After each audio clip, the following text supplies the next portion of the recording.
Friend, সবাই কেমন আছো, কি করছো? তো এখন বাজে কটা? এখন বাজে 12টা 18 মতো। তো রান্নাবান্না করে এই যে একটু ফ্রি হলাম। ফ্রি বলতে হয়নি, এখনও কাজ পড়ে রয়েছে, কিন্তু এখন আর কিচ্ছু কাজ করব না। আজকে সকালে স্নান করে নিয়েছি, ভেবেছি আজকে রান্নাবান্না করে একটু ঘুমাবো, যার জন্য আজকে সকাল করে স্নান করে নিয়েছি। তো বিছানাটা গোছানো হয়েছিল না, এখন বিছানাটা গোছালাম। ছেলেকে আজকে সকালে পড়িয়েছি, যার জন্য মানে সময় পাই না। তোমাদের দাদাভাইও শুয়েছিল, যার জন্য বিছানা তোলা হয়েছিল না। আর তারপর আমি রান্নাবান্না করলাম, করে এই যে সবেমাত্র এলাম। আমার খুব গরম লেগে গেছে, আমি এখন একটু ঘুমাবো। তারপর ঘুম থেকে উঠে তোমাদের দাদাভাই আসবে দুপুরে, তখন ওকে খেতে দেবো। তারপর সমস্ত কাজ করব। সমস্ত কাজ বলতে বাসন কোসন ধোয়া, গ্যাস মোছা, এই সমস্ত আছে, ঘর দূর ঝাড় দেওয়া, জামা কাপড় গোছানো, এই সমস্ত কাজ আছে। ছেলের আজকে ড্রয়িং আছে, ওখানে যাব। সকালে আজকে শ্যাম্পু করেছি, চুল ভেজা, চুল খোলার সময় পাইনি, তো এখন এই যে চুলটাকে এখন ফ্যানের হাওয়াতে দিয়ে এখন একটু ঘুমাবো। তো চলো, তোমরা কে কী করছো জানিও। আর আজকে কী রান্না করেছি বলতে চলো তোমাদেরকে দেখাচ্ছি কী রান্না করেছি, ঠিক আছে? আমার খাওয়াও হয়ে গেছে, ছেলে স্নান করতে গেছে। তো চলো দেখাই। এই যে ডিম ভাজা করেছি, আমার আর ছেলের একবার করে খাওয়া হয়ে গেছে। আর এই যে এখানে তোমাদের দাদাভাই এই যে ছোলা ভিজিয়েছিল, এখনও ভেজা ছোলা খেত না লাউয়ে দেওয়ার জন্য ভিজিয়েছিল তা জানি না।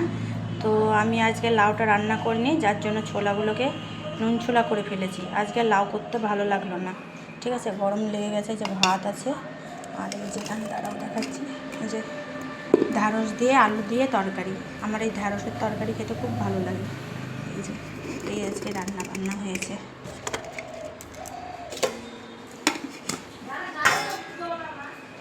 তো এই যে বাসন কুসন সব হয়ে গেছে। বাসন কুসন এখন ধোবো না, পরে ধোবো। একবারে তোমাদের দাদাভাইকে খেতে দিয়ে তারপর বাসন কুসন ধোবো। গ্যাসটাকে এমনি হালকা করে একটু মুছে রেখেছি, পরে ভালো করে কড়াই দিয়ে ধুলে মুছতে হবে। তো সকাল থেকে কোনো ভিডিও শ্যুট করতে পারিনি, যেহেতু আমি প্রতিদিন একটা করে লং ভিডিও পোস্ট করি, তো যার জন্য কোনো ভিডিও নেই। তারপর ভাবলাম যে চলো এখন থেকে একটা ছোট করে ভিডিও বানিয়ে নিই। মানে রোজকার কী যে ভিডিও দেবো আমি ভেবে পাই না। যেটাই করছি বাড়িতে সেটাই দেখাচ্ছি। কি করব, বাড়ি থেকে তেমন বেরোই না, ঘরের মধ্যেই থাকি, আর বেরোতে তেমন ইচ্ছাও করে না, যে যার জন্য মানে সেভাবে যে অন্যান্য নতুন কোনো ভিডিও দেব সেটা হয়ে ওঠে না। বাড়ির মধ্যে যা করি, যেটাই করছি সেটাই তোমাদের সাথে শেয়ার করছি। সোনা স্নান করতে গেছে, ও আসবে, ওকে নিয়ে এখন একটু শোবো, ওকে জামা টামা পরিয়ে দেবো, দিয়ে শোবো। তোমরা কে কী করছো জানিও। তো চলো আবার দেখা হচ্ছে পরে। আজকে হয়তো আমার আচ্ছা আর একটা তোমাদের সুখবর দিই। তো ভাবছি এখন দেবো না পরে দেব। তো হয়তো আজকে আশা রাখছি আজকে আমার মনে হয় 20K কমপ্লিট হয়ে যাবে, ঠিক আছে? 20K আনলক হবে ফেসবুক থেকে। তো তার জন্য মানে একটা মনে আনন্দ হচ্ছে।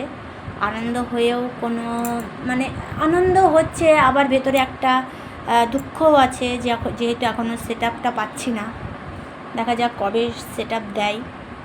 কাজ করছি মন দিয়ে। তো অনেকে পেয়ে গেছে, যারা নতুন নতুন যাদের আইডিগুলো, তাদেরকে খুবই তাড়াতাড়ি দিয়ে দিচ্ছে, একদম মানে 1 মাসের মধ্যেও দিয়ে দিচ্ছে এরকম। ফলোয়ার কিছু দেখছে না। আর আজকে এত বড় পরিমাণ নিয়ে কোনো সেট আপ পাইনি। কোনো সেট আপ বলতে অন্যান্য সেট আপ পেয়েছি, কন্টেন্ট মনিটাইজেশনটা পাইনি। তো ওটা পেলে মানে আমার একটা স্বপ্ন পূরণ হবে, যে তখন মানে পেজটা একদম সাকসেস, চারিদিক দিয়ে সাকসেস, যদি সেট আপটা পাই, ঠিক আছে? চারিদিক দিয়ে সাকসেস।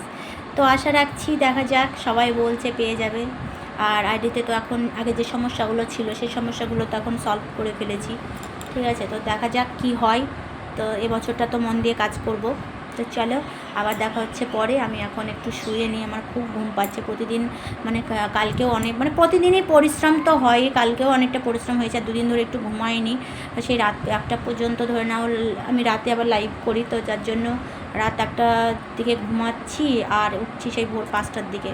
তো যাই হোক, এখন একটু ঘুমাই, তারপরে আবার তোমাদের সাথে আবার যদি পারি পরে শেয়ার করব কিছুটা ভিডিও, আর না হলে ভিডিওটা এখানে স্টপ করে দেবো, এরকম একটা ব্যাপার, ঠিক আছে? তো চলো সবাই ভালো থেকো, আবার দেখা হচ্ছে পরে। এখনকার মতন টাটা।